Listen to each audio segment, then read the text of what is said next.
Actualmente tenemos una inflación anual del 7.8%, que es con lo que estamos cerrando el ejercicio 2022, lo cual es bastante alto considerando que en años anteriores la inflación estaba entre el 5.69, 6%. Uno de los mayores riesgos para la economía mundial es el incremento de la inflación. ¿Pero qué es y cómo impacta fiscalmente a los contribuyentes? De esto y más nos habla en entrevista el editor de la sección fiscal contable de IDC, Ernesto Sanciprián. ¿Qué es la inflación? La inflación es el aumento sostenido y generalizado de los precios de bienes y servicios de una economía a lo largo del tiempo. Básicamente la inflación es la misma cantidad de dinero que puede ser utilizado para comprar menos bienes y servicios respecto a periodos anteriores. La inflación puede ser causada tanto por factores internos como externos. En el ejemplo de México, en el caso de México, un tema de inflación por efectos internos se puede derivar del tema de una elección presidencial, en donde hay una cierta incertidumbre sobre la economía a futuro, y factores externos como los que vivimos hoy en día, ¿no? El tema de la invasión de Ucrania, de Rusia a Ucrania, que encareció el precio de los productos por el tema de las importaciones, ¿no? Que se detuvieron un poco las importaciones y exportaciones. Esto encarece los productos y puede causar una inflación, ¿no? Otro ejemplo de inflación externa que se suscitó recientemente es el tema de la pandemia. Recordemos que por las medidas de sana distancia, el distanciamiento social, muchas oficinas cerraron, muchas empresas se vieron en la necesidad de cerrar sus puertas, y esto encarece los precios, ¿no? Estos son efectos externos que si bien ya se suscitó en México, vienen de un fenómeno externo que nos impacta a la economía nacional. ¿En cuánto está la inflación actualmente? Actualmente tenemos una inflación anual del 7.8%, que es con lo que estamos cerrando el ejercicio 2022, lo cual es bastante alto considerando que en años anteriores la inflación estaba entre el 5.69, 6%, y en el año anterior, el antepasado, la inflación fue de 3.4%, por lo que la inflación en este ejercicio pues realmente sí es histórica, y sí vemos que está afectando a las familias mexicanas, ¿no? De hecho, hemos visto algunos videos en internet, en youtubers, en influencers, que cómo suben el contenido de lo que podían comprar antes de la pandemia o lo que podían comprar hace un año y lo que pueden comprar hoy en día con esa misma cantidad de dinero, ¿no? Entonces, los efectos inflacionarios sí nos están pegando en general a todo México. ¿Cuáles son algunas medidas para contrarrestar la inflación? Sí, mira, como comentábamos, es un problema generalizado y han existido dos tandas de medidas. La primera se dio en mayo por el Ejecutivo Federal, en el cual se celebró un plan o un proyecto para contrarrestar las medidas inflacionarias, ¿no? Los efectos inflacionarios. En estas medidas se distribuyeron en 4. Básicamente eran medidas de producción, de distribución, de comercio exterior y otras medidas. Así se le generalizó.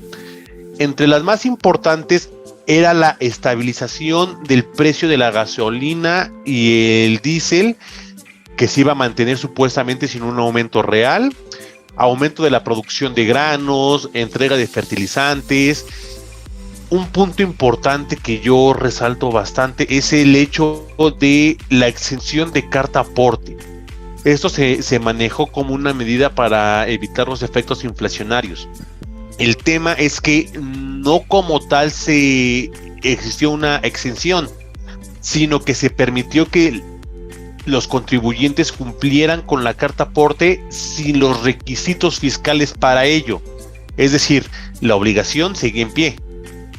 El tema es que esta medida lo que permitía era que no se le impusieran multas a los que expidieran la carta aporte con algún error. Y ahí es una crítica, ¿no? Porque si estamos viendo que la carta aporte entorpece y afecta para los efectos inflacionarios, ¿por qué continuar con esta medida, ¿no? Entonces, si ya sabemos que, si el gobierno ya sabe que es un punto que afecta a los contribuyentes y afecta a la economía nacional, tan es así que lo están quitando como para contrarrestar los efectos, ¿por qué dejarlo en el futuro, no? Esa sería una breve crítica. Y en octubre, se dieron aquí 16 medidas, en la primera tanda se dieron 16 medidas, entre otras las que ya comentamos, para fortalecer los precios. Y en octubre se dio otra tanda hubo otra medida, le llamaría, ¿no? Otra medida que fue un acuerdo que se firmó entre la iniciativa privada y el gobierno federal. ¿Cuál es el objetivo de este acuerdo? Básicamente se le eximió a la iniciativa privada, a los firmantes de ese acuerdo en particular, el hecho de tener algún trámite o permiso especial para la importación y para la venta de sus productos. Entre estos se incluye la COFEPRIS, ¿no? Entonces, se les dio una licencia única para efectos de que pudieran importar y enajenar estos productos sin que tuvieran que cumplir con todas las medidas de sanidad necesarias. Entonces, esto puede ser contraproducente al futuro, porque si bien se van a quitar los trámites engorrosos para la iniciativa privada, si es correcto, pero pues ¿quién nos va a defender de el hecho de que nos vayan a vender un pedazo de carne en mal estado, ¿no? Un filete en mal estado, productos de consumo básico en mal estado que no pase por una revisión de la COFEPRIS. Entonces, esto puede desencadenar en efectos peores en el futuro, ¿no? Adicionalmente, como parte del acuerdo que se firmó, que te comento que se firmó, se congelaban se previó que se iban a congelar las tasas las cuotas de los peajes en toda la infraestructura carretera.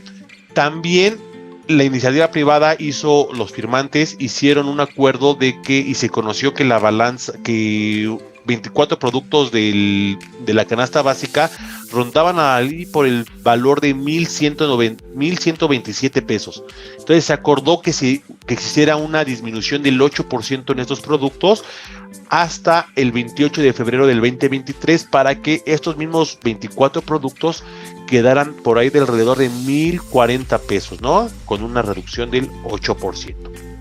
Esas son las medidas que se han tomado por parte del gobierno federal y la iniciativa privada para contrarrestar la inflación. ¿Qué inflación se espera en el 2023? Mira, de acuerdo al paquete económico para el 2023, se espera una inflación del 3.2%, que cierra en 3.2%. Este índice es bastante optimista si me lo preguntan, ya que expertos han señalado que como va el país y como va como va marchando todo, esperan una proyección de entre el 5 y 6% de efectos inflacionarios. Esperemos ver cuál es, esperemos que realmente el gobierno federal tenga la razón y sea del 3.2%, ¿no? Que mejor que los precios se mantengan un poco más estables que en ejercicios pasados. ¿Cuáles son los efectos fiscales de la inflación? Si partimos que la inflación es la alza de los precios o que es un fenómeno del alza de los precios, los efectos fiscales generales o indirectos, lo llamémoslo así, serían pues, el incremento de ingresos y el incremento de deducciones, ¿no? Básicamente porque la operación va a ser un poco más cara, tanto para percibir ingresos como para aplicar mis deducciones, ¿no? Estos serían los efectos, digamos, indirectos. Sin embargo, existen dos efectos directos que afectan a los contribuyentes. Básicamente es el ajuste anual por inflación, el cual es un concepto que puede ser deducible o acumulable dependiendo de cada contribuyente, ¿no? Esto es, si un contribuyente tiene más deudas que créditos, se debe entender como deudas lo que debo y créditos como lo que me deben. El ajuste anual por inflación representa un efecto negativo, es decir, en caso de que tenga más deudas es un efecto negativo. ¿Por qué? Porque me representa un ingreso acumulable adicional.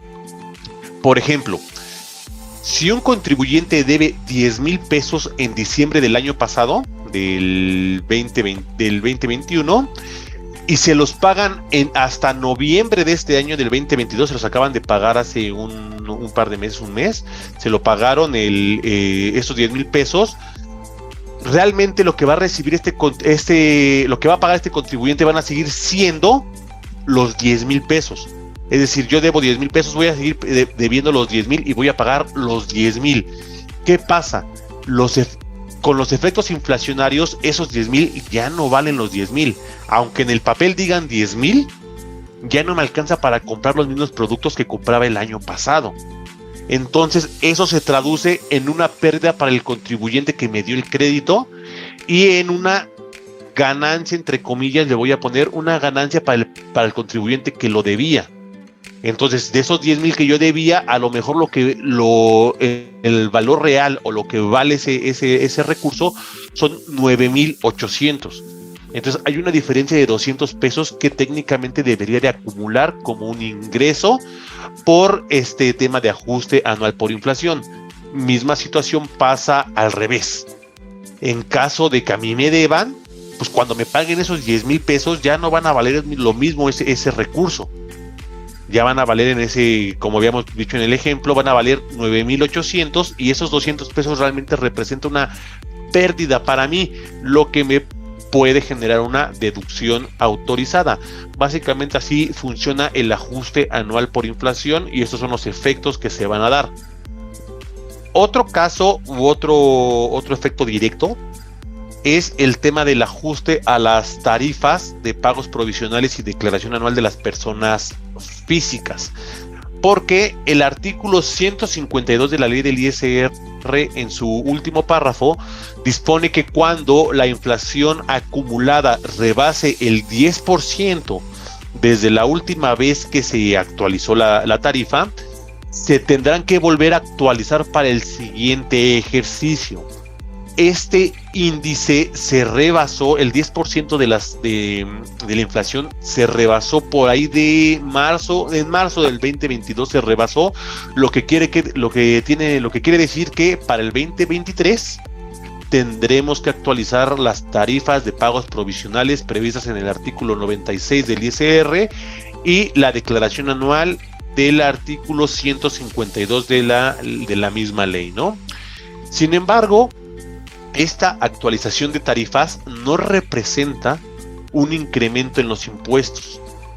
Más bien, podría incluso representar una disminución de los mismos. Un ejemplo, si un trabajador que gana los mismos 10,000 pesos, supongamos, caía en cierto rubro en el ejercicio 2022, en un renglón de las tarifas.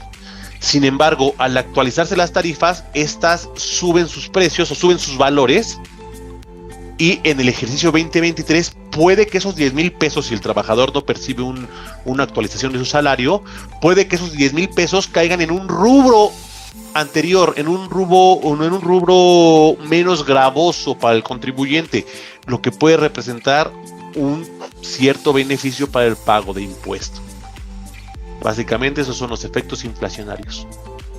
Muchas gracias a nuestro especialista por tan importante información. Si deseas más datos, no olvides consultar el tema Efectos fiscales de la inflación en la edición 524 del 15 de enero de 2023. Nos vemos en la siguiente edición con más invitados. Suscríbete y activa la campana de notificaciones para que no te pierdas ninguno de nuestros contenidos.